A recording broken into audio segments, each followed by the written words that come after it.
Gostaria de dar início à nossa palestra de hoje, dizer que esse encontro foi promovido por uma organização de pessoas que se voluntariaram para fazer esse esforço de trazer o Alisson para dar uma atualização para vocês das pesquisas que ele vem realizando. Então, antes do Alisson falar, queria passar a palavra para a Berenice Piana, ela vai dizer algumas coisas para vocês. Por favor, Berenice.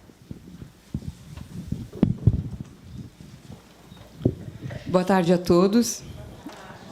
É uma honra e um prazer estar aqui com vocês, conviver e compartilhar emoções com pessoas que vivenciam todos os dias os mesmos problemas que eu, né? O autismo, que vem trazer para nós uma lição de vida. Mas hoje, não esperem de mim grande palestra, primeiro porque eu não sou palestrante, eu falo que eu sou contadora de histórias. Não cabe hoje falar da Lei 12.764, da lei que vem trazer garantias de direitos às pessoas com autismo no Brasil.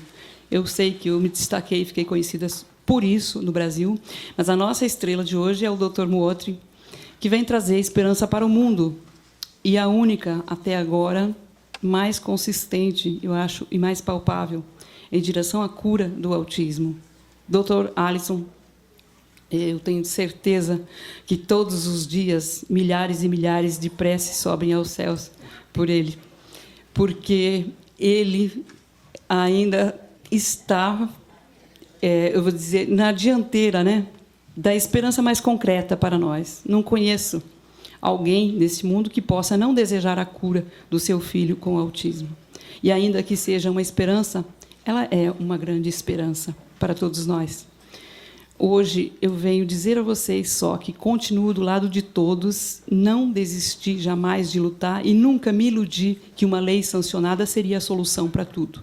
Pelo contrário, agora é que a luta começa de verdade. Mas quando nós temos do nosso lado companheiros tão aguerridos e tão empenhados em trazer uma solução para todos no Brasil, isso é um grande estímulo para a luta, um grande motivo para não desistir. O que eu sinto todos os dias é mais união, mais companheirismo, mais vontade de vencer.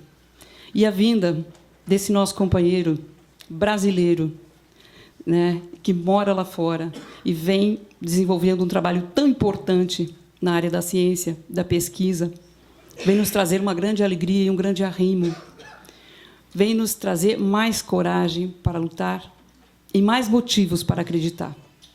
Então, a fala hoje é do Dr. Alisson, e eu gostaria que ele se pronunciasse. Muito obrigada.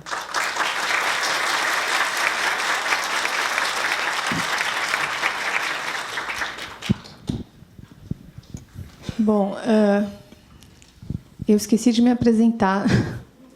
Eu sou a Patrícia Beltrão Braga, professora da USP, e estou moderando essa mesa de hoje. Bom, falando um pouquinho sobre o professor Alisson, ele é biólogo, formado pela USP, fez doutorado, pela Unicamp, fez doutorado pela USP em genética, né, no Instituto de Ciências Biomédicas da USP. Depois ele foi para a Califórnia, foi para San Diego e fez pós-doutorado lá no Instituto Salk. Ficou alguns anos fazendo seu doutorado lá, e em 2008 ele foi contratado como professor pela Universidade da Califórnia em San Diego, onde ele faz suas pesquisas e dá suas aulas até hoje.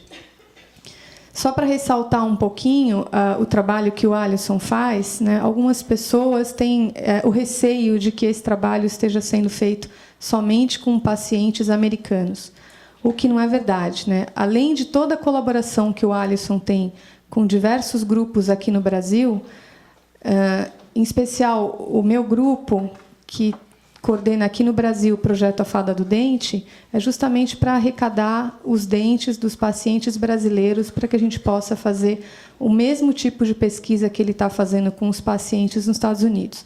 Então, é importante salientar que, apesar de estar nos Estados Unidos e apesar, né, de estar longe da gente, ele continua colaborando e trabalhando com o Brasil de forma efetiva.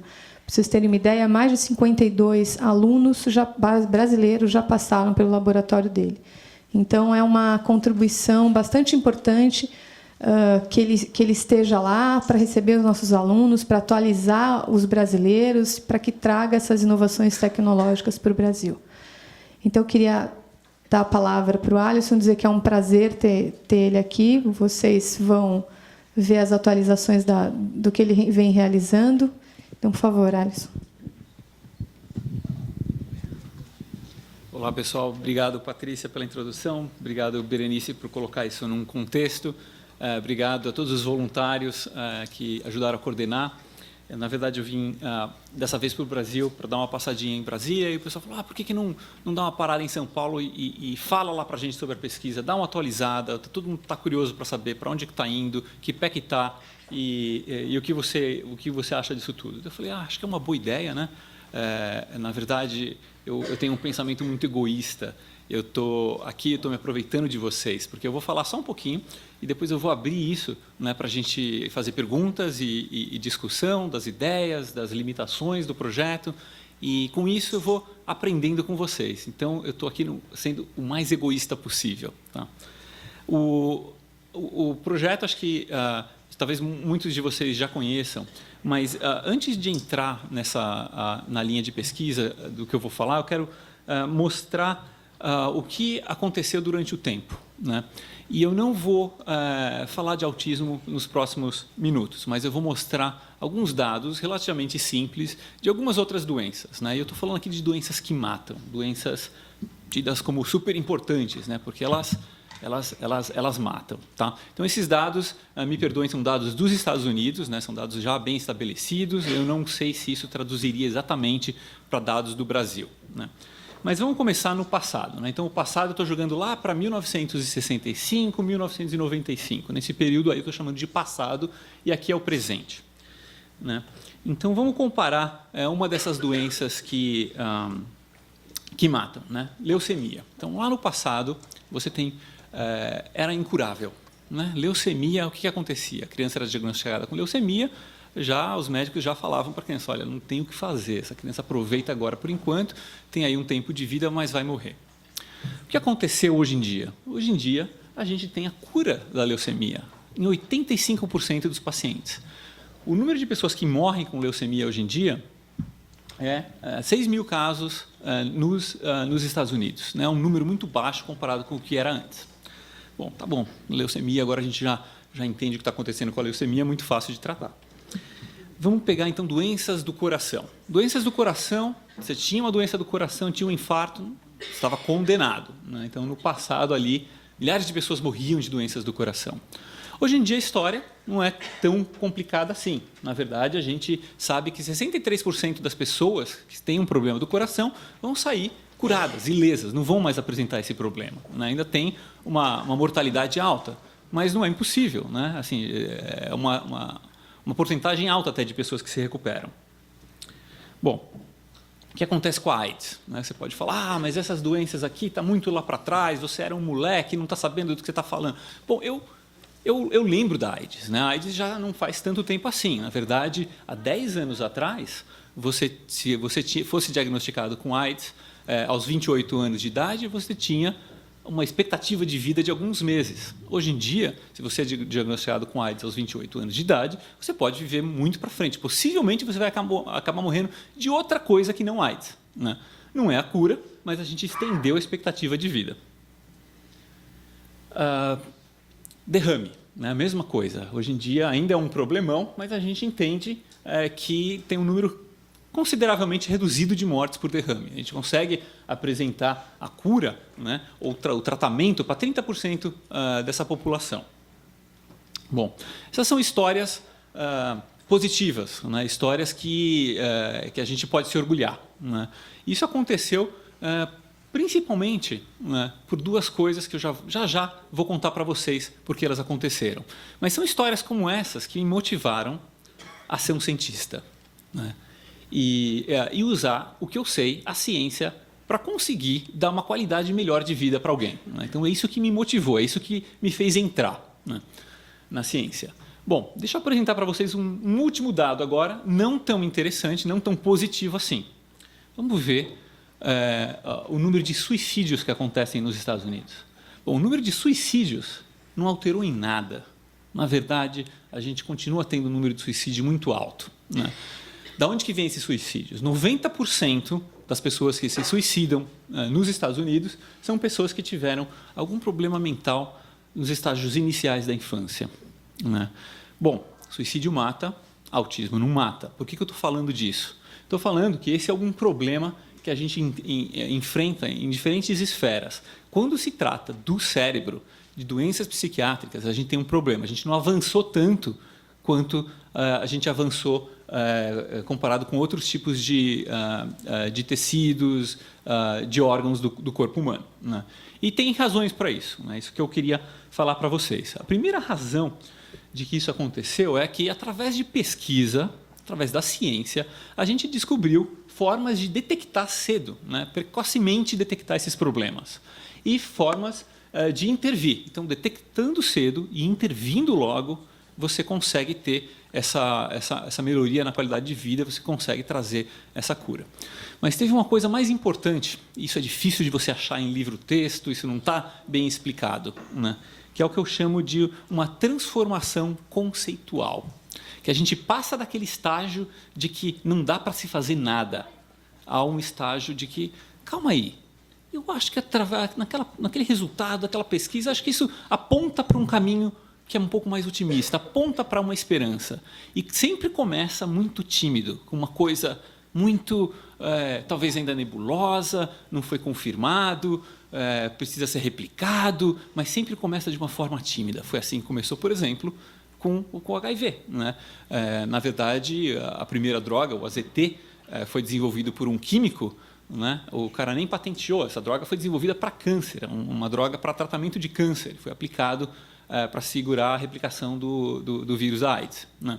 Então, começa-se com esses dados iniciais de pesquisa que muita gente acaba ou ignorando ou não dando tanto valor, mas que ele vai se acumulando, né? Outros cientistas vão replicando, outros grupos vão mostrando que dá para fazer de outra forma, isso vai se somando até um estágio em que todo mundo passa a acreditar. Fala, opa, calma aí, então aquilo que era impossível agora não é mais, né?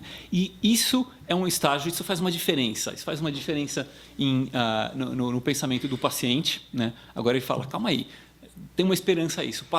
É uma diferença no conceito do terapeuta, do médico, do profissional de saúde, que hoje em dia já não vê mais aquela criança, aquele paciente como um caso perdido. Mas fala, calma aí, talvez hoje ainda não tenha, mas lá na frente talvez a gente tenha, né? Então, o que eu vou contar para vocês é de um estágio embrionário de pesquisa, alguma coisa que está acontecendo. Tem algumas pessoas que já estão identificando isso como um fator de transformação conceitual, tá? Junto com essa transformação conceitual, vem um problema que é o fato de a gente estar lidando com uma doença do sistema nervoso, né? E aí muitas pessoas falam, lá vem aí o Alisson querer simplificar a coisa, né? A gente tem um problema que é social, que é muito complicado, e você está falando que é só uma doença do cérebro. Mas o fato da gente acreditar que é uma doença do cérebro permite que agora a gente tenha um modelo de estudo, quer dizer, vamos estudar o cérebro, e é estudando o cérebro que a gente vai chegar ao entendimento do problema, né? E eu não estou subestimando o cérebro, não. O cérebro é altamente complicado, muito mais complexo do que outros sistemas, né? E ele tem diferentes níveis de complexidade. Então, a começar pelo nosso genoma, né? O cérebro é um produto do nosso genoma. Então, você tem aqui, são milhares de genes. Na verdade, eu sempre me espanto com o fato de que a população não sabe quantos genes a gente tem. Eu ouço, não, porque a gente tem 30 genes e já sequenciamos todos, como é que a gente não sabe quais são as doenças? Não, a gente não tem 30 genes, a gente não tem 100 genes, a gente tem de 25 mil a 30 mil genes, né? Então, isso é complexo, não é fácil lidar com isso. A gente sabe o que acontece com mais ou menos 1% desses genes. Os outros 99%, a gente não sabe o que eles fazem. Então, é esse o estágio que a gente está na pesquisa, tá? Bom, os genes vão levar à formação dos neurônios que vão formar as conexões nervosas. E não são poucas. A gente está tratando aqui de trilhões de conexões nervosas. Mais conexões nervosas de quando você olha para o céu e vê estrelas. Isso é muito complexo, muito complicado. Essas conexões nervosas são frutos de redes nervosas, redes neuronais, que a gente também não entende. Né? Na verdade, existe uma iniciativa hoje do governo Obama, ele deu um basta, ele falou, vamos mapear essas redes nervosas, porque não dá mais. Então, é um esforço de anatomia, um esforço de diferentes áreas da ciência para tentar mapear essas redes nervosas, que a gente sabe de algumas, mas não todas. Né? Que levam aos circuitos que vão levar ao comportamento humano. Né? Então, o comportamento, né? Então você pode pensar no comportamento autista, é o último estágio de uma série de processos que começou lá na genética. Né? Sofreu contribuição ambiental, mas tem as suas origens lá no seu DNA, no seu genoma. Né? Parte da frustração que a gente tem com o autismo é o fato de que a gente praticamente olha muito para essa parte, né? A parte do comportamento, né? do comportamento autista. É aí que a gente tende a tratar. Mas veja bem, essa é a última parte afetada. Já aconteceu tudo isso e a gente está tentando, então, tratar esses sintomas de uma cascata que já aconteceu lá atrás. Né? E a gente também é frustrado porque a gente tem uma baixa resposta, não é todo mundo que responde da mesma forma e os medicamentos não são tão precisos assim, as doses funcionam para um, funcionam para outro. Isso tudo tem a ver com a heterogeneidade genética que a gente tem desses pacientes. Né? Bom, a gente aprendeu muito sobre a genética do autismo. Né? Isso é os primeiros trabalhos mais impactantes aconteceram na década de 90, né? Trabalhos com gêmeos idênticos e gêmeos não idênticos, que mostrou a contribuição genética do autismo. Né? Tem uma contribuição ambiental também, mas existe uma predisposição genética. O problema todo é que, por mais que a gente conheça isso, como eu falei, a gente não sabe o que esses genes estão fazendo, né? E uma terapia genética é muito complicada, principalmente se tem mais de um gene envolvido. Né? Então, em geral, a gente procura síndromes que tenham apenas um gene envolvido. É muito mais fácil de entender quando é só um gene que está envolvido. Depois a gente extrapola isso para todos os outros. Né? Então, é assim que começa a história. Muita frustração na parte genética, a gente não entende direito o que está acontecendo, muita frustração na parte comportamental. Então, o que resta para a gente? Vamos pensar nessa parte aqui, vamos pensar nos neurônios, nas sinapses e nas redes nervosas. Né? Então, é por aí que muitos cientistas têm se dedicado a entender essas síndromes que alteram o comportamento humano.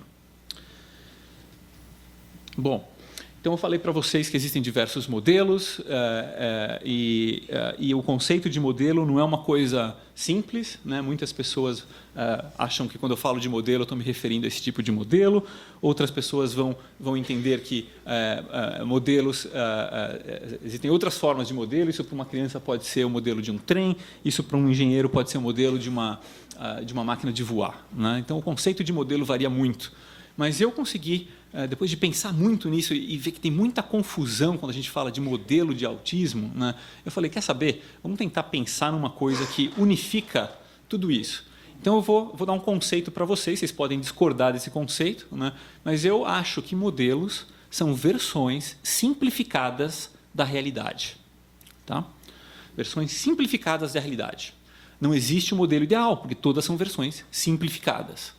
E os melhores modelos, talvez aqueles um pouquinho melhores que os outros, são aqueles modelos que você consegue aumentar essa complexidade do modelo para chegar mais próximo da realidade. Tá? Qual que é o modelo de autismo? É o cérebro humano. A gente pode estudar o cérebro humano? Né? Quem aqui se voluntaria a deixar que eu abra aí a caixa craniana para que eu faça experimentos ali com os seus neurônios? Né? Não é nem ético fazer isso. Então, a gente não tem acesso ao cérebro normal, nem acesso ao cérebro autista. O que a gente tem acesso são a outros tipos de modelos muito importantes que trouxeram muito conhecimento para a gente. Então, a gente tem acesso a muito cérebro pós-mortem. Né? Famílias que acabam doando o cérebro de pacientes autistas para pesquisa. E tem alguns desses cérebros no mundo, não são muitos, mas existem alguns. Né? A criação de um banco pós-mortem é muito importante. Né? Países como os Estados Unidos estão botando muito dinheiro na conservação de cérebros pós-mortem e na conscientização da população de que é importante fazer essa doação para pesquisa. Um outro modelo que eu já mencionei, que deu muito impulso na parte genética, são as células periféricas, o sangue. É muito fácil de coletar uma pele, um sangue, uma polpa de dente. Né? Isso tudo é fácil acesso. É aí que a gente aprendeu muito com a parte genética. Só que tem um problema com esse modelo. Esse modelo não permite que a gente construa e teste hipóteses relacionadas ao sistema nervoso, porque não são os neurônios, não são células do sistema nervoso. Um outro tipo de modelo são os modelos animais. Funcionam muito bem para aquelas síndromes, como eu falei, que tem um gene só envolvido, porque a gente sabe manipular um gene no animal, né? Então, isso é relativamente fácil. Modelos mais complexos, multigênicos, a gente não consegue trabalhar. Além disso, não sei se vocês sabem, né, o modelo animal mais usado em pesquisa biomédica hoje em dia é o camundongo. O cérebro do camundongo cabe dentro do meu olho. É muito pequeno. Não tem nada a ver com o cérebro humano, mas permite que a gente veja alguns dos comportamentos que se reproduzem em humanos. É por isso que o pessoal usa. Não é sempre que acontece, mas dá para usar, dá para aprender alguma coisa com esses modelos. Quando eu fui para a Califórnia, eu queria aproveitar o impulso que aquele estado americano estava dando para modelos humanos, utilizando células-tronco embrionárias. Então, isso aqui só revisando a embriologia, tá? Tudo começa realmente quando o papai e a mamãe se conhecem e algo acontece aqui na fertilização que leva ao zigoto, né? Então, o zigoto é o primeiro estágio do desenvolvimento humano, né? O óvulo fertilizado, que começa a se dividir e depois de alguns dias vai formar o que a gente chama de blastocisto. É nesse estágio que isso pode ser feito em clínicas de fertilização, mas que acontece naturalmente, que a gente extrai células tronco embrionárias humanas e coloca numa condição de laboratório que a gente controla o crescimento dessas células. E mais, a gente controla no que essas células gostariam de ser. A gente induz a diferenciação ou a especialização destas células em células de diferentes tecidos do corpo humano, por exemplo, neurônios, né? Isso ficou muito forte na Califórnia, por quê? Porque agora você pode utilizar essas células para fazer um transplante, né? Isso que a gente chama de medicina regenerativa, fazer um transplante celular naquelas doenças incuráveis, por exemplo, o Parkinson. O Parkinson, a pessoa, o paciente tem uma perda de neurônios dopaminérgicos, né? Eles não produzem dopamina. Então, você criar neurônios dopaminérgicos no laboratório e transplantar no cérebro do paciente com Parkinson, talvez você ajude esse paciente. Então, esse é o conceito por trás disso tudo, né? Vendeu-se muito essa ideia de terapia celular, mas tem um problema com ela. Eu não sei se vocês já notaram aqui, mas eu vou mostrar. Opa, essas daqui não são as minhas células. Ou seja, esse embrião aqui não tem o mesmo material genético do que o paciente que vai ser transplantado. Como consequência disso, essas células vão ser rejeitadas, né? Então, é um grande problema que impede o desenvolvimento dessa terapia, dessa medicina regenerativa. Tem um outro problema que afetou muito a ciência americana no governo Bush, que foi o fato de que aquele presidente vetou o uso de verba federal para tratamento com pesquisa embrionária. Então, são umas células controversas, né? Elas tem algumas pessoas, grupos da sociedade que não acham que é relevante usar isso como material de pesquisa. Para o cientista, é a sociedade que dita, é a sociedade que põe barreiras. Então, se a sociedade achou que não é esse o caminho de ir, então a gente não vai utilizar. Se a sociedade acha que é uma forma viável, então o cientista vai utilizar, né? Então, é assim que funciona a ciência, é a sociedade que impõe limites ao cientista. Bom, não seria muito legal se a gente conseguisse pegar então essas células do paciente e fizesse com que elas se transformassem em células pluripotentes, para que depois a gente especializasse essas células e fizesse o transplante de modo a não haver uma rejeição celular? Bom, esse foi um grande problema que foi atacado por um pesquisador japonês chamado Shinya Yamanaka. Vocês já devem ter ouvido falar nesse nome, porque foi ele que ganhou o Prêmio Nobel em Medicina o ano passado, né? O que fez o Shinya Yamanaka? Ele era um jogador de rugby, na verdade, né? E ele estava sempre quebrado, né? Ele ia para os jogos e sempre se quebrava quando ele era adolescente e acabava sempre na mesa de cirurgia. Foi isso que fez com que ele se dedicasse à ortopedia. Então, ele virou um cirurgião ortopédico. Muito cedo ele percebeu que ele jogava melhor rugby do que ele fazia medicina. Ele acabou desistindo da medicina e falou, quer saber, acho que o meu lance é mais pesquisa, né? E aí ele se dedicou à pesquisa, a trabalhar com células tronco embrionárias, né? E o que ele fez foi o seguinte, ele identificou fatores que estão presentes em células pluripotentes, embrionárias, e fatores que estão presentes em células somáticas, ou seja, todas as outras células que não são as embrionárias. E o que ele fez foi transferir esses fatores, um por um, da célula embrionária para a célula somática, para produzir o que a gente chama de reprogramação celular, uma viagem ao tempo. Agora eu consigo pegar uma célula da sua pele, uma célula do seu cabelo, uma célula da sua polpa de dente e transformar numa célula embrionária, que é a sua célula embrionária, porque contém o seu genoma. Então, ele conseguiu fazer isso. Ninguém acreditava que era possível. Eu lembro de ir em congresso em que ele apresentava isso e o pessoal meio que dava deixa ele, deixa esse japonesinho aí. Mas ele foi, insistiu e conseguiu fazer. Mostrou que dá para fazer. Prêmio Nobel para ele. Bom, numa dessas palestras que ele apresentou essa tecnologia, eu falei, pô, peraí, mas eu não estou pensando em medicina regenerativa, eu estou pensando em novos modelos para o autismo. Será que eu não consigo usar essa tecnologia para estudar autismo? Né? Então, a ideia seria o quê? A partir do paciente, tirar as células que a gente conseguiria reprogramar nesse estágio pluripotente, embrionário, e a partir daí, então, induzir a diferenciação de células do sistema nervoso, neurônios, e usar essas células para comparar entre pacientes afetados e não afetados, entender o que está acontecendo, né? E até usar isso para uma plataforma de triagem de drogas, né? Onde a gente possa testar drogas nessas células e, quem sabe, achar alguma coisa que possa fazer uma reversão, uma prevenção, ou algo que traga alguma coisa melhor para as células dos pacientes comparado com os controles. A gente, então, pensou em fazer isso, começamos a fazer isso. O primeiro modelo que a gente decidiu focar para saber se isso realmente funcionaria, a gente focou em 4 pacientes com síndrome de Rett, né? Esses pacientes têm alterações nesse gene chamado MAP2, MCP2 em inglês, né? Essas são as mutações que a gente trabalhou, né? São 4 pacientes bem contrastantes entre eles, né? O quadro clínico não era tão semelhante assim, mas era relativamente um grupo homogêneo, né? Então, a gente comparou células reprogramadas desses 4 pacientes com células reprogramadas de 5 crianças normais, 5 crianças controle.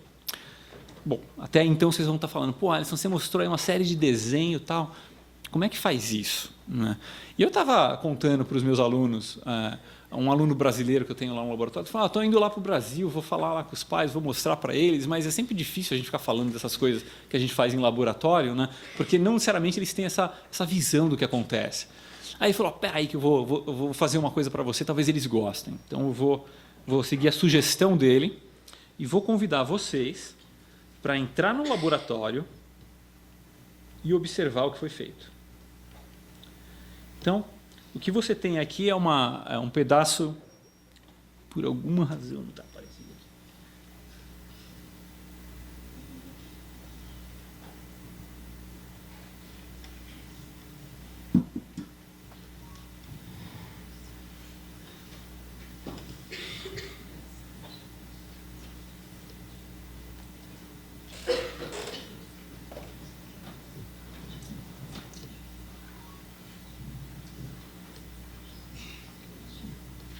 Bom, pessoal, não sei por que o vídeo não está aparecendo aqui. Alisson, posso dar uma sugestão? Pode. Você vai nos ajustes e ativa o espelhamento. Deve ter um sinal aqui em cima. Configuração de monitores e ativa o espelhamento. Vem aí. Vem cá, pai. Geralmente acontece. Deixa eu ver se eu acho. Ó, o vídeo está aqui embaixo.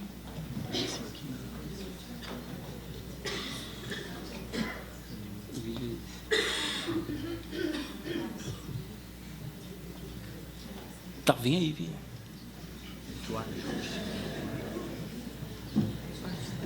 Eu sei que quando isso acontece, em geral, ele está num canto. É porque deve estar espelhado e está em outro lugar. Pode.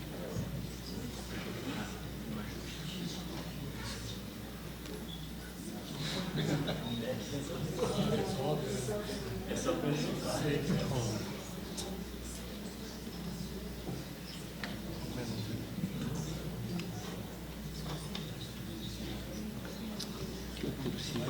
o ajuste para ver o espelhamento da display, do espelhamento.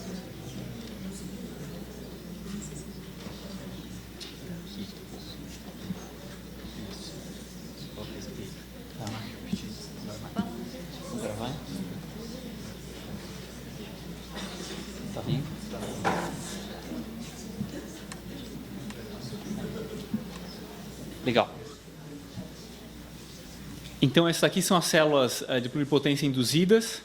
É assim que elas se comportam. Isso é uma colônia, são diversas células ali, né? Então, o que a gente tem que fazer é diferenciar essas células em neurônio. Como é que faz isso? Bom, ele está dentro de uma... Vocês estão vendo as mãos deles aqui com luva. As células estão na base dessa placa de vidro, né? Ele pegou uma seringa, dá para ver pelo reflexo aqui algumas das colônias, e o que ele fez foi ele picotou essas colônias, elas se mantêm ainda aderidas à parte de baixo da placa, né? Uma placa de vidro aqui, de plástico, desculpa. Agora ele está colocando um outro meio, um meio de cultura, né? Com vitaminas, aminoácidos que as células gostam, e o que ele vai fazer agora, ele vai transformar essas células que estão embaixo, aderidas à placa, ele vai levantar essas colônias, né? Uma ação física, ele está fisicamente levantando, tirando essas colônias da parte de baixo da placa. Deu esse o tapinha. Você já vê que as células estão agora boiando, né? Aí ele vai com a pipeta, né? Então ele suga agora essas células. O que ele está fazendo, ele está apoiando o bico da pipeta bem próximo à parte de baixo, e aí quando ele joga as células, elas se quebram mais ainda. Você vê que o tamanho das células agora diminuiu, né? Está mais diluído. Agora ele vai tirar tudo isso aí e vai colocar numa outra placa. Essa outra placa foi tratada para não deixar que esses pedacinhos de células se atachem, se coloquem na parte de baixo. Depois de um tempo, na incubadora, você vê que elas não grudaram na parte de baixo, mas elas formaram uma bolinha, e essa bolinha é um corpo embrionário, né? Deixa eu parar aqui para explicar. Aquela bolinha era um corpo embrionário, ou seja, aquela célula de pluripotência induzida, ela começou a se diferenciar nas 3 camadas germinativas, inclusive começa a aparecer células neuronais ali. Aí depois daquilo a gente coloca numa condição que só permita o crescimento de células embrionárias. Depois de 2 semanas, o que você observa é que aquelas bolinhas ali, agora elas conseguem se aderir à parte de baixo da placa e sair um monte de processos. Não sei se vocês observam, mas tem uma série de processos neuronais saindo daqui. Isso aqui é o que está aparecendo numa câmera que está acontecendo aqui. E você vai ver que ele, com essa pipeta aqui, ele vai tentar coletar ou retirar alguns desses neurônios que estão aí. Que são neurônios que estão todos embolados, né? Não dá para ver direito. E são estágios bem iniciais do tubo nervoso, né? Aí ele tirou de lá, você vê que tem um buraco aqui agora onde tinha anteriormente, ele vai tirar mais um pouquinho, e ele faz isso por horas, né? O pessoal fica lá, terapêutico até. Aí ele plaqueia novamente, agora as células já estão mais destacadas. Isso aqui são o que a gente chama de células neuronais precursoras, que se você deixa mais um pouquinho elas viram neurônio, ou você pode manipular essas condições de cultura para formar células da glia, ou os astrócitos, que são outras células do sistema nervoso, muito importante também, que eu vou mencionar mais em breve. Bom, essa é a rotina do laboratório, né? Então é isso que a gente faz toda hora. Então deu para perceber que é um projeto bem trabalhoso, bem manual, leva-se tempo, precisa de pessoas especializadas, não é tão simples assim. Esses estudantes brasileiros que a Patrícia falou, que ficam no laboratório, ficam pelo menos 1 ano para pegar a mão de como fazer isso. Muitas vezes ainda voltam, ainda ficam ligando, puxa, não consegui e tal, tem algum problema, requer essa transferência de tecnologia, é um processo lento, né? Mas a gente está conseguindo fazer, né? A Patrícia é testemunha disso, de que hoje em dia no Brasil a gente já consegue fazer isso aí. Bom, então agora que a gente tem essas células, a gente sabe fazer neurônio, a ideia então é fazer neurônio daquele grupo de pacientes com síndrome de Rett, que eu falei para vocês, com grupo controle, né? Diferenciar em neurônios, células da glia e procurar por diferenças, né? E quais são essas diferenças? Bom, a primeira diferença que a gente notou é uma diferença morfométrica. Só olhando para o neurônio, a gente já via que os neurônios não tinham essas pequenas protuberâncias, né? Para vocês que não entendem muito de neurociência, essas protuberâncias que existem aqui nos processos neuronais, que está desenhado aqui, na verdade, são estruturas muito dinâmicas que ficam se contactando, né? Beijando um ao outro, e, de repente, ela forma uma sinapse, né? Então, são esses estágios iniciais do contato sináptico. Então, a gente viu que no paciente realmente não tinha tanta protuberância assim quanto no grupo controle, né? Bom, uma das críticas que a gente mesmo faz ao trabalho mas será que essas diferenças realmente estão mostrando o que acontece no cérebro? Como a gente não pode abrir o cérebro, a gente se aproveita desses cérebros pós-mortem que eu mencionei para vocês. E olha só, isso aqui é um cérebro de um paciente com a síndrome de Rett, né? Quando a gente olha a morfologia dos neurônios na parte frontal, no córtex frontal do cérebro, olha como eles são bem mais simples comparado com os controles. Poxa, Alisson, é exatamente isso que você viu nas culturas. Então isso deixou a gente bem estimulado. Falou, a gente está recapitulando o que a gente viu, o que a gente sabe que acontece no cérebro humano nessas plaquinhas de cultura. Por mais simplista que seja, poucos neurônios ali, mas eles estão, de certa forma, estão se comportando como se fossem os neurônios do cérebro humano. Isso é muito legal. Uma outra coisa que dá para fazer, porque agora essas células estão vivas, né? No cérebro pós-mortem elas não estão. Dá para a gente quantificar o número de sinapses. A gente faz isso utilizando marcadores fluorescentes, né, que marcam as sinapses. Então, esses pontos vermelhos aqui são marcadores que ressaltam um dos tipos de sinapses. São o que a gente chama de sinapses excitatórias. Elas estimulam o impulso, né, pelo cérebro. Então, dá para perceber aqui que os pacientes com Rett não têm. Na verdade, tem uma redução de 50% de sinapses comparado com o grupo controle. Como os neurônios estão vivos, a gente se aproveita também do que a gente chama de uma estrutura de multieletrodo, né? Nada mais do que um grupo de 8x8, né? São 64 eletrodos que a gente consegue plaquear esses neurônios em cima desse multieletrodo e a gente consegue acompanhar a atividade elétrica de cada um desses neurônios. Então, isso aqui é só uma descrição técnica, mas acho que eu posso mostrar para vocês como é que isso funciona. Isso é real time, tá? Isso tem um multieletrodo ali naquelas culturas e a gente consegue acompanhar. Então, aqui, na verdade, são 64, vocês estão vendo apenas 8 aqui. E cada canal desses está mostrando a atividade de um grupinho de células. Dá para ver que tem uma atividade baixa, relativamente variável entre os grupos, mas que estão lá, meio silenciosos. Depois de um tempo, o que a gente percebeu assim que esses neurônios vão maturando, a gente percebeu que eles aumentam a complexidade. Existe um efeito chamado poda, quer dizer, o excesso de sinapses acaba sendo eliminado e forma-se um tipo de sinapse que faz uma sincronização dessas redes. É isso que está mostrando aqui. De tempos em tempos, a gente vê um burst, né, uma atividade concentrada dessas células que é propagada para outros canais daquele multieletrodo. Ora, ninguém nunca tinha visto isso com o neurônio humano. É a primeira vez que a gente vê isso com o neurônio humano, né? E quando a gente comparou esses neurônios com os neurônios da síndrome de Rett, a gente vê que, no caso de Rett, eles quase que nunca sincronizam. Na verdade, os pontinhos verdes aqui são essas fases de sincronização. Então, aqui é no grupo controle. É previsível, né? Cada 5 minutos vai ter esse burst e a rede vai sincronizar, né? Como se quisesse pegar no tranco. Aqui nesse grupo de Rett, os neurônios até tentam. Você vê que a atividade basal aqui é até mais alta que no grupo controle. Até tentam, mas não há essa sincronização. A gente deixa maturar, deixa mais tempo, vê amanhã. Eles nunca maturam.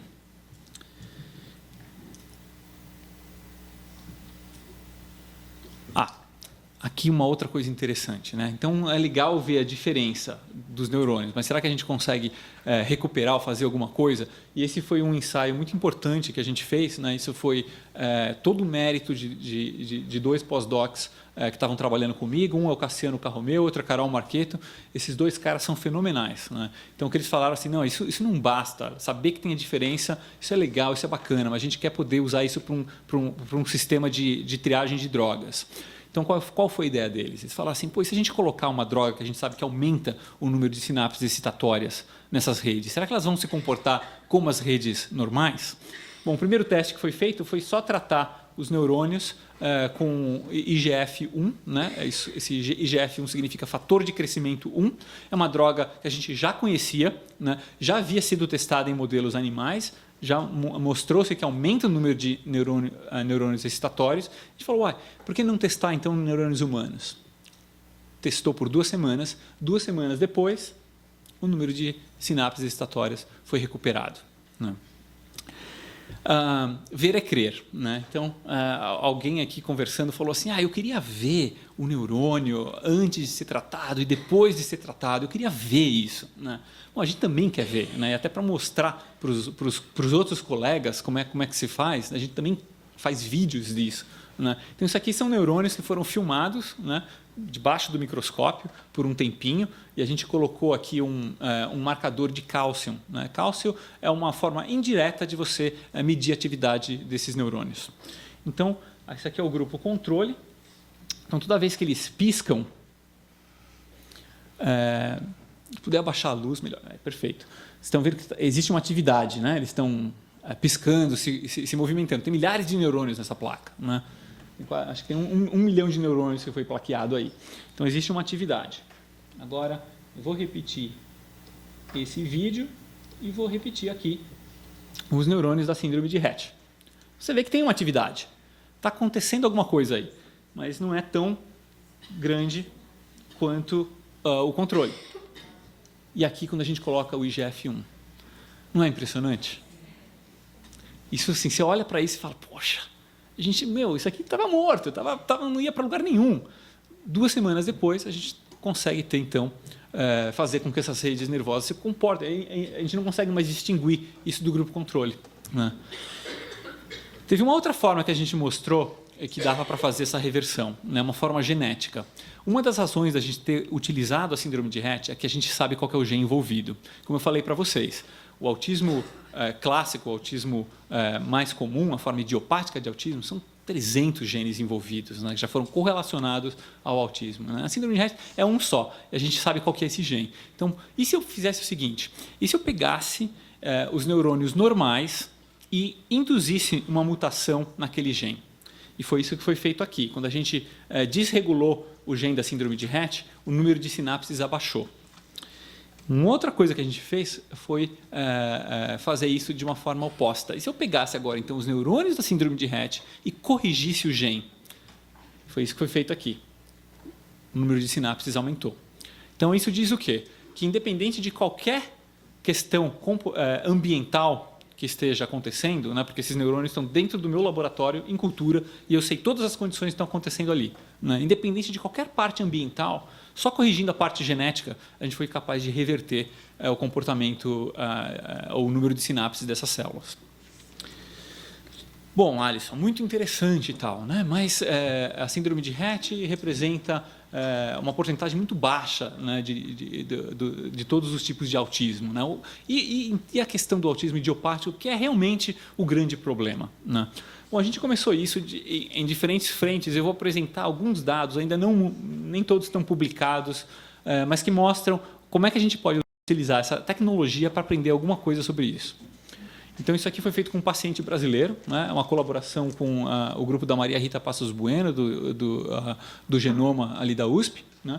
E a gente conseguiu as células através da polpa de dente, né? E a gente reprogramou essas células e, através do sequenciamento de DNA, a gente descobriu que esse paciente, dentre diversos genes que ele tinha sido afetado, existe um gene, que é esse TRPC6 aqui, né? Que nunca tinha sido relacionado ao autismo, né? Mas que ele estava alterado nesse paciente. Pois bem, o que a gente vai fazer com esse paciente? A gente não sabe direito como é que esse gene funciona, tal. Vamos fazer a mesma coisa que a gente já vinha fazendo. Vamos olhar para a morfologia desse paciente. Então, quando você olha para aquele número de protrusões, né, das espinhas neuronais, você vê que ele tem reduzido. Uma outra coisa interessante, se você pega um outro paciente idiopático, esse a gente não sabe nada da genética dele, né? Ele só é clinicamente parecido a esse daqui. O número de espinhas neuronais também é reduzido, né? Isso já vai mostrando alguma coisa, que se a gente talvez conseguirmos classificar os tipos de autismo baseado em medições clínicas, talvez a gente consiga refletir isso nas células. Uma outra coisa que a gente fez foi medir então o número de neurônios excitatórios. E aí, o que a gente observou também foi uma redução de aproximadamente 50% no número dessas sinapses aí.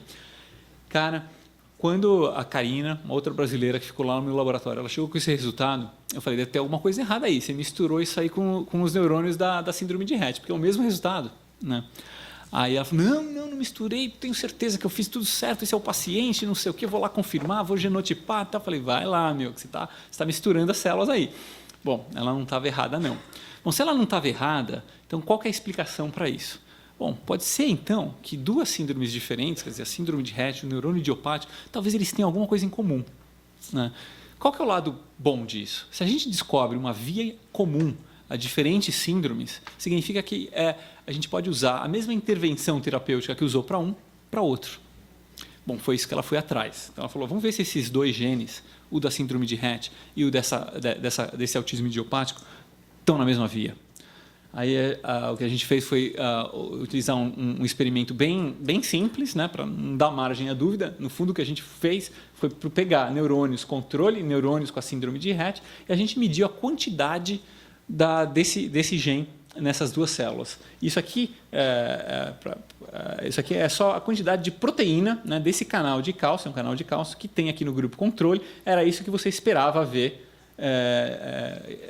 num neurônio normal e que está praticamente ausente no grupo da síndrome de Rett. Bom, a gente teve que validar isso com modelos animais, foi validado, outros grupos já também acabaram descobrindo a mesma coisa. Então, o que a gente acha que está acontecendo? A gente acha que existem diversos genes envolvidos com autismo. Isso não é novidade para ninguém. Eu mesmo falei para vocês que já são mais de 300 que estão envolvidos. Mas alguns genes estão aqui representados por essas bolinhas vermelhas. Alguns genes estão mais acima da cascata e outros genes estão mais abaixo da cascata. Alterações nesses genes aqui e nessas cascatas bioquímicas ultra complicadas vão levar a problemas com linguagem, interação social e movimentos repetitivos e estereotipados, né? Então, pode ser simplesmente que o gene envolvido com a síndrome de Rett está mais para cima, né? E ele controla esses outros genes. E há outras evidências dessa na literatura. Então, essa foi a nossa explicação. Bom, tanto foi a nossa explicação que a gente acabou tratando os neurônios daquela criança com o IGF-1 também e a gente conseguiu recuperar, né? Então, é uma forma de validar isso. Então, isso deixa a gente muito, muito estimulado, né, do fato de que a gente já sabia geneticamente que diversas síndromes, né, mesmo o autismo e esquizofrenia, eles têm um overlap do número de genes, né, muito, muito, muito grande, né, e são síndromes completamente diferentes. Mas a nível genético e molecular são semelhantes, né? Então, as diferenças acontecem mais para frente, mas no começo elas são muito semelhantes. Então, isso traz para a gente uma esperança bacana. Que outros trabalhos que eu estou fazendo, né? Então, alguns trabalhos apontam com o fato de que algumas crianças com autismo clássico ou idiopático, cerca de 20% a 30% dessas crianças, elas têm esse crescimento anormal do cérebro nesses estágios iniciais, né? Então, tem a cabeça maior, né? O cérebro acaba crescendo mais. É isso que está mostrando aqui. Isso aqui é o tamanho do cérebro, isso aqui é com o tempo, né? Então, uma porcentagem, um subgrupo de autistas tem esse cabeção, né? Tem a cabeça maior aqui quando você compara com o grupo normal. Depois, eles acabam ficando muito parecidos, mas nesses estágios iniciais da criança, você vê esse crescimento anormal do cérebro. Então, uma das hipóteses é, se a gente comparar neurônios derivados desse grupo com neurônios derivados do grupo normal, será que a gente não vê um problema de proliferação celular? Será que essas células não estão se dividindo muito mais rápido ou muito mais rapidamente comparado com o grupo normal? Esse é um tipo de estudo que a gente está fazendo. Um outro tipo de estudo a gente está fazendo em colaboração com um centro de excelência que tem nos Estados Unidos, né, que é liderado pelo Eric Kochen, um colega meu lá da Universidade da Califórnia, e conta com a colaboração da Patrícia, né? Isso que a gente percebeu, eu vou mencionar mais para frente, mas o fato da gente ter esses centros de excelência que já existem nos Estados Unidos há mais de 10 anos é muito importante, porque nesse centro as crianças chegam lá, são diagnosticadas e são acompanhadas, que a gente chama de acompanhamento longitudinal, né? Então, eles têm esses dados, desses acompanhamentos, por mais de 10 anos. Poxa, com 10 anos acompanhando essas crianças, o que dá para aprender? O que eles aprenderam? Eles aprenderam e falaram, Alisson, é uma coisa muito interessante, mas aí 1 a 5% dessas crianças, quando a gente volta a repetir o diagnóstico, elas saíram do espectro. Tanto saíram que, se você entra na página deles, eles estão mostrando algumas das crianças que, depois de 10 anos de tratamento, saíram. Um se formou, um é advogado, o outro é diretor de cinema. Cada um tem uma história interessante. Eles estão independentes, atuantes na sociedade. Infelizmente, isso não é verdade para todo mundo. Existe a grande maioria, na verdade, a gente vê uma melhora, né, com o tempo, mas não chega a sair do espectro, não. A grande maioria se mantém ali, né? E tem, infelizmente, um outro grupo, que é o grupo que não adianta a terapia, não adianta medicamento, não adianta absolutamente nada. Ele continua sempre com uma trajetória clínica pobre, que a gente chama, né? Ele não apresenta melhoras, né? Isso é independente do número de horas de terapia que essa criança vai ter, né? E uma coisa que ele detectou nesse cérebro é que a resposta à linguagem, né, é muito diferente. Esse aqui é um grupo controle, isso aqui são regiões do cérebro que estão sendo ativadas, né, durante a linguagem. Nesse grupo que tem que eles conseguiram se recuperar, você vê claramente que não está igual ao controle, né, eles têm um déficit, mas mesmo assim existem áreas ativadas ali. E o grupo que não consegue se recuperar mesmo, a parte da linguagem realmente está comprometida, né? Mesmo depois de 10 anos de terapia, ele continua comprometida, né? Então, qual que é a ideia? Será que se a gente fizer neurônios desse grupo e comparar com esse grupo, a gente vai aprender alguma coisa? E a gente está aprendendo alguma coisa. Então, sempre dá para aprender, ter insights através desses estudos clínicos, né?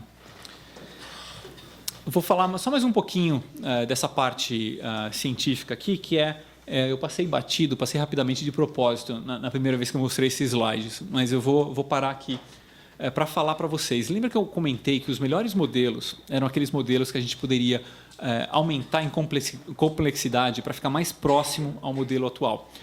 Pois bem, com células troncoembrionárias, eu consigo, de certa forma, tentar reconstruir e construir novamente um cérebro humano. Calma aí, Alisson. Muito simplificadamente, mas é um começo. E no cérebro humano, esses neurônios não estão sozinhos ali, né? Eles estão, na verdade, associados com células da glia, né? A glia vem do latim de cola, né? Ela mantém os neurônios juntos, próximos. Algumas células da glia até fazem parte dessa camada de mielina, que ajuda o impulso nervoso dos neurônios a se propagar mais rapidamente. E a gente estava olhando já para essas células da glia por um certo tempo, né? Uma das razões, eu gosto muito desse cartoon aqui, isso aqui está mostrando um pedaço do cérebro aqui, com os diferentes tipos celulares que você tem no cérebro, né? Então, tem os neurônios aqui, esse aqui, em geral, o pessoal da neurociência é muito neuronocentrista, né? Todo mundo olha muito para os neurônios. Mas, na verdade, tem uma série de outras células ali envolvidas. Esse daqui é uma célula que a gente está de olho nela, são os astrócitos, astrócito de astro, porque ela tem esse formato de estrela, né?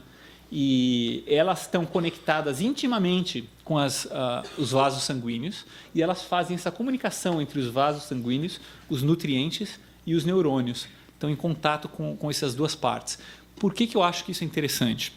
Se você dá uma droga para uma pessoa, né, a primeira coisa que vai acontecer é entrar nos vasos sanguíneos e atingir o cérebro. A primeira célula que vai ser atingida vão ser esses astrócitos. Então, eu pensei nisso. Eu falei, essa célula é uma célula-alvo mais fácil, dá para fazer a coisa mais rápido. Depois, elas aparentemente são menos complicadas de se manter em cultura, menos complexas do que os neurônios. Então, a gente começou a pesquisar essas células. Então, a gente aprendeu como fazer essas células a partir das células induzidas, e o que a gente começou a ver, isso aqui é um outro pós-doc, né? O que ele pensou é o seguinte: bom, se eu tenho então essa camada de glia, de astrócito à minha disposição, deixa eu comparar astrócitos derivados desses pacientes que você já tem aí com a síndrome de Rett com pacientes normais. E o que ele fez foi o seguinte: uma das qualidades desses astrócitos é passar o sinal de que aconteceu alguma coisa no teu cérebro para as outras células, fazer essa passagem muito rapidamente. E a gente tem uma forma de medir isso, né, que é através do que a gente chama de uma onda de cálcio. Está vendo que tem um círculo aqui? Esse círculo vermelho aqui está mostrando a célula que ele atingiu. Ele pegou uma pipeta e mecanicamente deu um toque nessa célula. Assim que ele tocou nessa célula, a gente vê que a comunicação dela com as vizinhas foi propagada. Isso acontece no cérebro a toda hora, seja por uma infecção, seja por uma lesão, uma batida. Né? Aqueles astrócitos, ele fala, opa, tem uma coisa acontecendo aqui, né? Uma resposta inflamatória. Ele já avisa o cérebro inteiro, através da comunicação dessas ondas de cálcio, que tem alguma coisa errada. É um mecanismo de defesa que a gente tem. Olha aqui o pessoal com os pacientes com a síndrome de Rett. Ele vai lá, ele toca isso aqui mecanicamente e não é propagado. Está muito afetado. Isso não é normal. E não tem a ver com o número de células, com a repetição do experimento. Isso é muito robusto, né? Foi repetido diversas vezes. No máximo que faz, o sinal é passado para a célula vizinha, mas nunca é propagado. Ou seja, numa infecção, numa lesão, vai ficar restrito essa comunicação. O cérebro em todo não vai estar entendendo que tem algum problema, né? A parte mais interessante, que eu achei mais bacana, foi então o que a gente pode fazer com essas duas células, vamos colocá-las juntos, né? Então o que você tem aqui em vermelho são a camada de astrócito e a gente plaqueou então em verde um neurônio em cima dessa camada de astrócito, simulando o que acontece no cérebro, né? E aí a gente esperou um tempo e falou, vamos ver o que acontece. A gente olhou para diferentes aspectos desse neurônio, né? Por exemplo, o tamanho do soma, do núcleo aqui do neurônio, o número de processos, o número de espinhas neuronais, e a gente foi quantificando isso. Eu vou só sumarizar para vocês o que a gente aprendeu. Isso aqui é um neurônio que foi colocado, vocês não estão vendo aqui no background, mas existe uma camada de astrócito, né? Exatamente como a anterior que eu mostrei, mas eu só estou mostrando agora o neurônio. Foi colocado, então, um neurônio normal numa camada de astrócito normal. E é assim que o neurônio se comporta. Ele matura depois de algumas semanas, ele fica bem, ele manda os processos, é isso que o neurônio normal faz. Se você agora coloca esse neurônio numa camada com células derivadas, de astrócitos derivados de pacientes, você vê que o neurônio não matura. Ele fica um neurônio bipolar, meio feinho. Você pode deixar mais tempo aí, ele não vai para lugar nenhum. O mesmo acontece se você colocar o neurônio afetado com o astrócito afetado. Ele não acontece nada. Agora, veja só a surpresa. A gente pegou, então, os neurônios da síndrome de Rett e a gente plaqueou com os astrócitos normais. A gente recuperou ele completamente. Todos os aspectos que a gente mediu, eles estão recuperados. Poxa, isso fez pensar, calma aí, não é esse neurônio aqui que tem aquela mutação naquele gene? Mas aí ele está se comportando como um neurônio normal. Tá.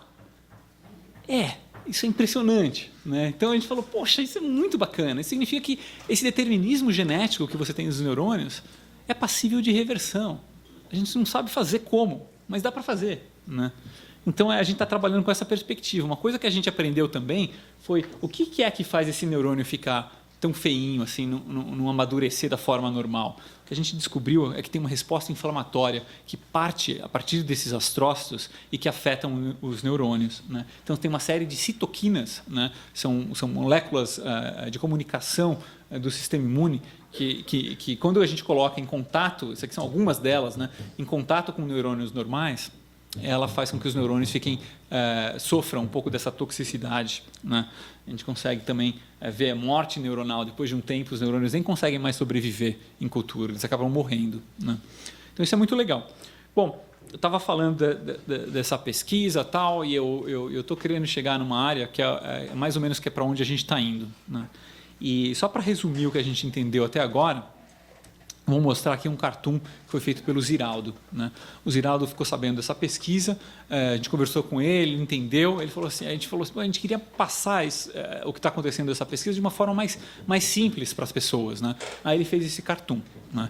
Então o que aconteceu aqui? Existe um grupo controle, né, de pessoas típicas, não afetadas, um grupo com pessoas com o espectro autista, as células foram diferenciadas, aí ele colocou aqui uma máquina de reprogramação celular, porque a gente não sabe direito como isso funciona, aí que no final você tem células do sistema nervoso, né, neurônios. E aí o que você faz com isso? Você compara, né, então você vê que neurônios com mais extensões, neurônios com menos extensões, usa drogas experimentais, e se você encontrar então essas drogas experimentais que estão fazendo algum efeito nesses neurônios, você já vai e testa no grupo controle. Isso permite que a gente vá para um ensaio clínico mais rapidamente, veja só, são as células do mesmo grupo aqui que a gente está testando, né? Como é que a gente entra em ensaios clínicos? É um caminho tortuoso, um caminho complexo. Eu vou mostrar para vocês aqui o que acontece quando se descobre, como é que acontece para se descobrir, para tirar uma droga do laboratório e colocar no mercado. Quanto tempo leva, quanto custa isso? Tá. Bom, em geral, a cada 10 mil drogas que a gente testa, a gente descobre que 250 tem alguma atividade em ensaios, estudos pré-clínicos, com células humanas em cultura, com modelos animais, tá? Nem todas funcionam. Algumas que vão passando essas validações vão sendo consideradas candidatos para ensaios clínicos, né? Então, isso leva, em geral, de 4 a 6 anos para acontecer, o que acontece é quando chega nesse estágio, a gente tem muito falta de suporte que vem das academias, das universidades, porque elas entendem que, calma aí, eu te dei uma verba aí para você pesquisar essa droga e descobrir o que elas fazem em neurônios humanos. A parte de que vai testar em ensaios clínicos, isso é outra pessoa que tem que fazer, né? O negócio é tão acirrado, tão contrastante, né, que ganhou o apelido de The Death Valley, o Vale da Morte entre os cientistas, que muitos cientistas não conseguem passar desse estágio. Simplesmente não consegue a verba, falando, olha, eu tenho uma droga aqui que está funcionando, cara, por que a gente não vai testar? É muito difícil. Mas, felizmente, né, tem as indústrias farmacêuticas, tal, alguma verba que o cientista consegue, ele vai e testa, né? Pois bem, dessas 250 drogas aqui que foram testadas em ensaios pré-clínicos, umas 5 vão realmente passar pelos ensaios clínicos, né? E os ensaios clínicos são divididos em 3 partes, clínica 1, 2 e 3. O ensaio, muito rapidamente, a fase 1 é um ensaio de toxicidade. Se a droga é tóxica, já descarta ela aí, né? O ensaio 2 é mais para ver uma eficiência com um grupo pequeno de pessoas. Muitas vezes funciona num grupo pequeno, quando você vai para a fase 3, que é um grupo maior, não funciona mais. Então, aí que vale o poder da estatística, né? É muito legal você fazer a correção em 2, 3 pacientes, mas e 100, e 1000, né? Então, esses ensaios estão aí para isso, para mostrar que, independente de uma série de outros fatores, idade, região geográfica, essa droga vai funcionar. Então, a maior parte delas cai aí. Aí, finalmente, se você tem uma que passou pela fase clínica 1, 2, 3, aí sim a indústria farmacêutica vai acabar colocando isso no mercado. Quanto custa isso? 25 bilhões de dólares para colocar uma droga no mercado. Essa é a média, tá? Tem drogas um pouco mais baratas, tem drogas mais caras. Que dá para fazer alguma coisa para encurtar isso aí? Bom, eu nunca recebi tanto telefonema da indústria farmacêutica quanto eu recebi nesse último ano. Por quê? Porque o pessoal está vendo que o uso de neurônios humanos pode acelerar isso. Pô, agora a gente não tem modelo animal, camundonguinho para tudo quanto é doença. Na verdade, até tinha para uma série de doenças, mas eles têm um limite, né? Todo modelo tem o seu limite, né? Então eles tinham um limite. E mesmo diversas vezes já curamos câncer em camundongo, mas quando vai para humano a coisa é diferente. Então agora, com o uso de neurônios humanos, talvez a gente acelere isso, a gente pode testar muito mais drogas, né? A outra coisa que eu vou até mencionar para vocês é esse conceito que está ficando cada vez mais forte de reposicionamento de drogas, ou seja, utilizar drogas que foram desenvolvidas para um tipo de problema e aplicar para o autismo, por exemplo, né? Então, eu mencionei logo no começo o AZT, né, que foi desenvolvido para câncer e acabou sendo usado para AIDS. Uma outra coisa que dá para fazer é tentar inibir aqui esse vale da morte, né? Como é que a gente inibe esse vale da morte? Muitas das drogas que conseguem passar por isso nos Estados Unidos acabam vindo de doações, né, filantrópicas ou até criações de centros multidisciplinares que favoreçam a captação de recursos para que essas drogas experimentais saiam desses estágios pré-clínicos e entrem em clínica, né? Então, isso está acontecendo. Então, a ideia é reduzir esse tipo de esse tempo de espera e o custo, né? O IGF-1, né, com os dados que já existiam, dados em camundongos, e com os dados em humanos, eles entraram em clínica, né? Então, existem 2 testes clínicos com o IGF-1 para síndrome de Rett. Obviamente, se funcionar para Rett, eles vão querer testar em outras populações autistas, né? E um deles está acontecendo em Boston, o outro grupo está acontecendo na Itália. Vou só mencionar mais ou menos o que foi feito, né? Eu não tenho absolutamente nada a ver com esses ensaios clínicos, né? Não estou fazendo isso. Isso aqui é usando a molécula, o que a gente chama da molécula longa do IGF. O problema do IGF funcionou muito bem nas minhas condições em laboratório, porque foram neurônios que estão ali na plaquinha, né? No cérebro humano, o cérebro está protegido por uma membrana hematocefálica. Ela está lá para filtrar o que pode chegar até o cérebro, né? Então, o IGF é uma molécula longa e ele é filtrado. A penetração no cérebro é muito pequena. Então, por isso que eu não acho que há uma molécula que dá para ser usado hoje em dia, porque a penetração no cérebro vai ser pouca. No entanto, tem casos, né, de pacientes graves que falam, a gente não tem nada a perder, a gente quer realmente testar isso. Parte disso é que é a justificativa para entrar em ensaios clínicos, mesmo com a molécula não sendo ideal. Paralelamente, existem outros grupos pegando essa molécula de IGF-1 e alterando para que ela fique menor. Isso é um trabalho químico, né? São químicos que fazem isso. Então, nos ensaios clínicos que estão acontecendo, foi mais ou menos diversas doses, né, aplicadas com IGF-1 nas crianças, nessas regiões.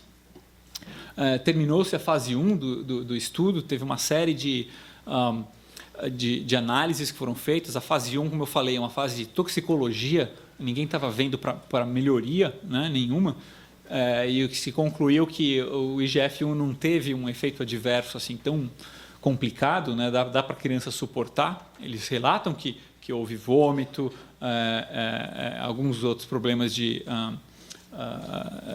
colaterais, né, mas não é uma coisa que tiveram que parar o ensaio por causa disso, né.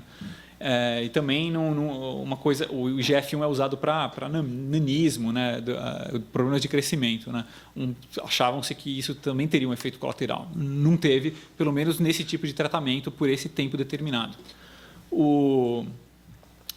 Todos os pais que entraram na pesquisa foram consultados e decidiram continuar em fase 2. Né? Então, isso para mim é um indício de que eles acharam que houve uma melhora.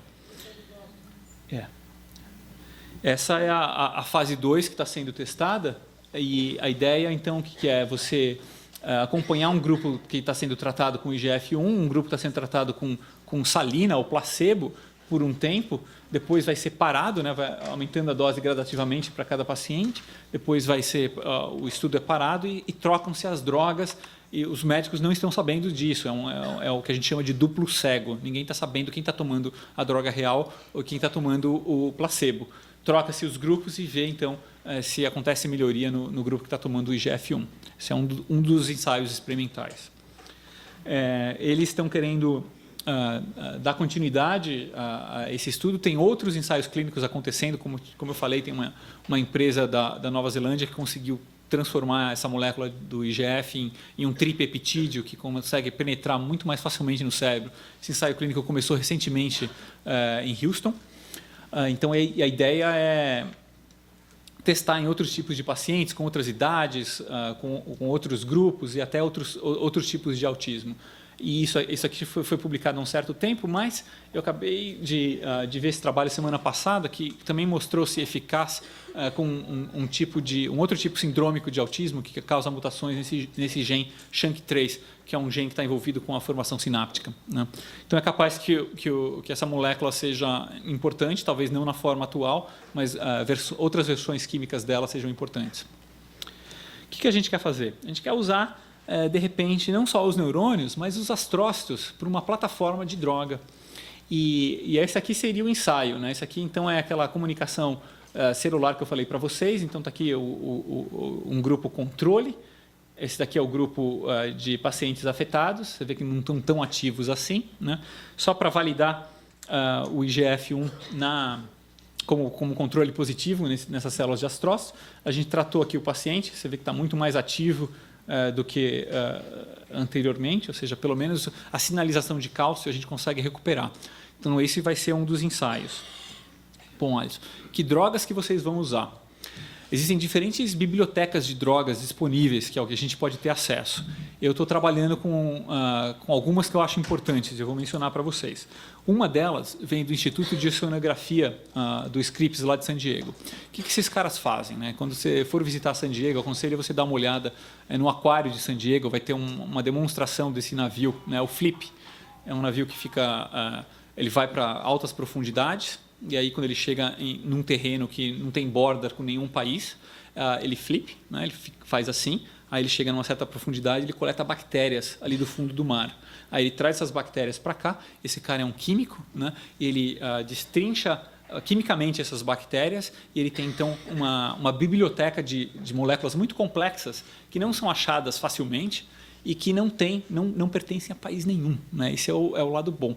Como vem de uma bactéria, pode ser propagado em quantidades infinitas. Então, se a gente achar alguma droga que funcione nos neurônios, dá para fazer milhares, vai ser muito barato, né? Então, isso é uma das coisas que me atraem.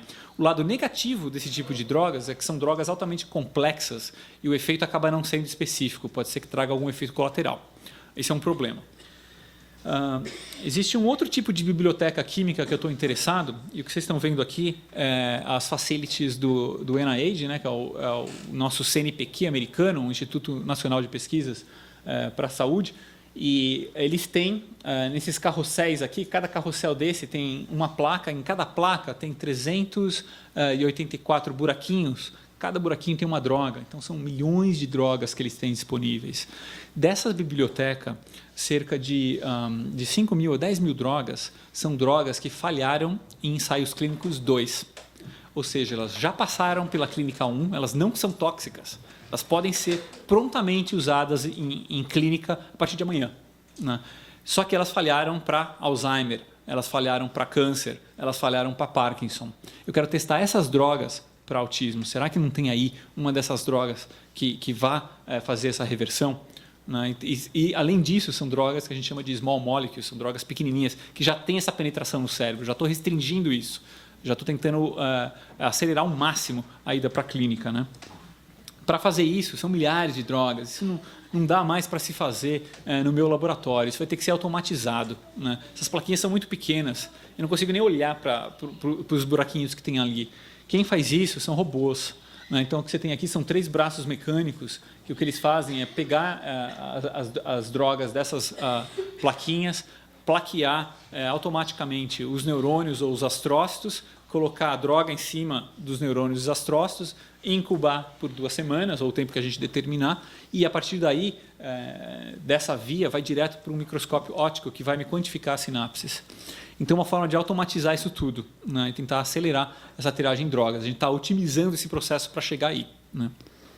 Mas, no laboratório, felizmente, eu tenho pessoas muito motivadas. Uma delas é o Cassiano Carromeu, que foi o meu primeiro pós-doc. E ele falou assim, eu não vou esperar isso tudo, né? Vou começar já a pegar algumas dessas drogas. Tá bom, eu não consigo fazer milhões, mas eu posso fazer algumas. E ele, baseando-se na literatura, nas vias metabólicas que a gente já conhecia, ele chegou a testar algumas drogas ali na raça, na mão dele. Até ele acabou convidando a própria esposa para ser voluntária no laboratório, que foi de coração para ajudá-lo ali a não só ficar como um cheerleader, falando, vai, Cassiano, mas também botar a mão na massa. E ela ficou lá por 1 ano fazendo um voluntariado e ajudou ele a fazer esses exames. Então, o que você tem aqui é o grupo controle, aqui, essa barra vermelha, né? E as barras azuis são drogas que deram um resultado positivo, né? Ou seja, elas conseguiram aumentar o número de sinapses para níveis normais. Só para colocar em contexto, olha o IGF-1 aí. Quer dizer, eu tenho até drogas que são melhores que o IGF-1. Né? E como eu falei, essas drogas estariam prontas para entrar em ensaios clínicos, né? O que a gente está testando também, a gente está aprendendo um pouco o que cada uma dessas drogas fazem, e a gente está vendo que algumas delas atuam em diferentes subtipos de neurônios. Eu falei para vocês muito de neurônios excitatórios, existem também neurônios inibitórios, e às vezes as drogas atuam num ou no outro. A gente está tentando agora combinações de drogas, o que não é atraente para a indústria farmacêutica, ela quer uma droga, e uma droga que você use o resto da vida, né? Mas a gente está dando uma banana para a indústria farmacêutica, vamos fazer a gente mesmo que a gente acha que é certo, né? Então, está testando essa combinação. Bom, então, como só repetindo aqui para vocês, né, talvez fazendo esse tipo de estratégia, utilizando essas novas tecnologias, a gente consiga encurtar esse tempo de transferir essas drogas para a clínica, né? O pessoal sempre pergunta, quanto tempo, Alisson? Quanto tempo? Então, vou mostrar aqui uma frase do Bill Gates, numa tradução chula minha aqui, né? O que ele está falando é o seguinte: frequentemente a gente superestima os avanços que vão acontecer nos próximos 2 anos e a gente subestima os avanços que vão acontecer nos próximos 10 anos. Então não fica parado, cara, né? Então é essa a mensagem que ele está falando. E eu sou muito a favor disso, né? Estou achando que mesmo a gente estando num estágio embrionário, a gente tem que acreditar e ir para frente e começar a fazer a coisa, porque a tecnologia evolve muito rápido, né? É capaz de que tudo isso é muito novo. O Yamanaka ganhou o Nobel ano passado, a descoberta dele foi feita em 2006, 2007 o pessoal começou a usar, né? Então, em 2013, isso é nada, né? Tem alguns grupos só fazendo isso. Cada dia, o número de publicações de grupos que replicam esses dados que a gente fez aumentam. Então, a massa crítica está aumentando. Isso tudo leva àquilo que eu falei no começo, aquela transformação conceitual. É mais pessoas olhando para a mesma coisa, mais pessoas trabalhando na mesma coisa. Uma outra parte que eu falei e que eu tenho levantado essa bandeira, né, que é essa criação de centros multidisciplinares, e alguém pode falar, isso aí talvez essas coisas novas do Brasil não está pronto, tal, mas o problema é o seguinte, esses centros multidisciplinares não são novidades nenhuma, né? Eu não criei nada aqui, não fui criativo nessa ideia. Esses centros de excelência para estudos de autismo já existem há mais de 10 anos nos Estados Unidos. Só na Califórnia a gente tem 3. Né?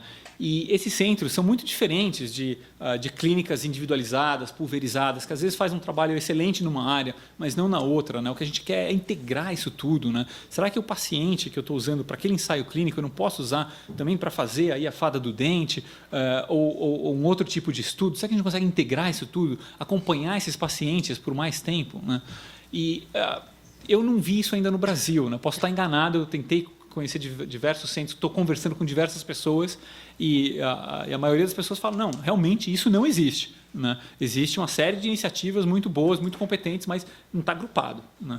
E esses centros de excelência, eles fazem justamente isso, eles querem essa colaboração, esse agrupamento, não só para a formação profissional, né? Isso sempre está no topo, né? A gente tem que formar pessoas, né, mas dá também uma parte assistencialista, a colaboração e a pesquisa, né, que muitas vezes o nosso país não valoriza tanto isso. Para você ter uma ideia, né, o grupo de excelência lá da Califórnia, assim que começou essa história de célula-tronco, a gente tinha acabado de publicar isso, os caras já colocaram no site, não, a gente também vai fazer isso aí, né?